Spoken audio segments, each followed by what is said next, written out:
animals.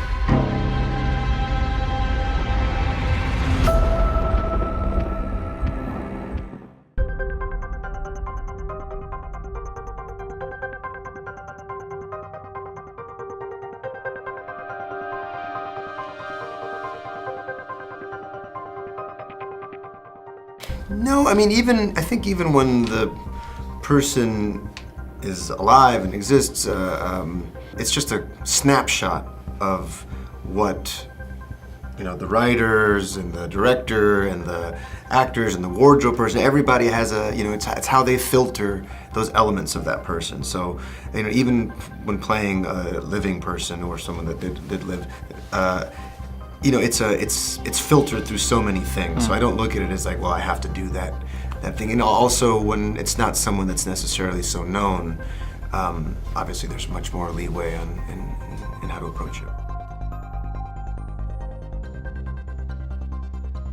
Yeah, I mean, there are so many dramatic incidents that seem like they're made up for a movie. Like the fact that Eichmann was captured because his son was dating a girl who didn't know she was Jewish, and she took him home to meet her dad, and the dad was a concentration camp survivor who was blind, so the Israelis didn't necessarily believe him when he said, "I found this perpetrator of the Holocaust." There are all these amazing things that actually happened, which you would think were, you couldn't get away with in a movie.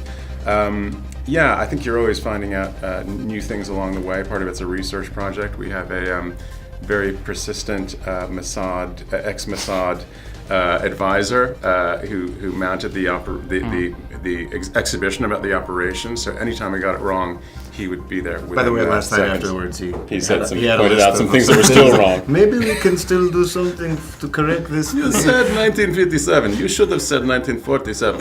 Yeah, it was a lot of that. Yeah. In a way, I started making movies as a way to keep thinking about books, because that's what I studied in college. It was the only thing I was any good at. Was literature.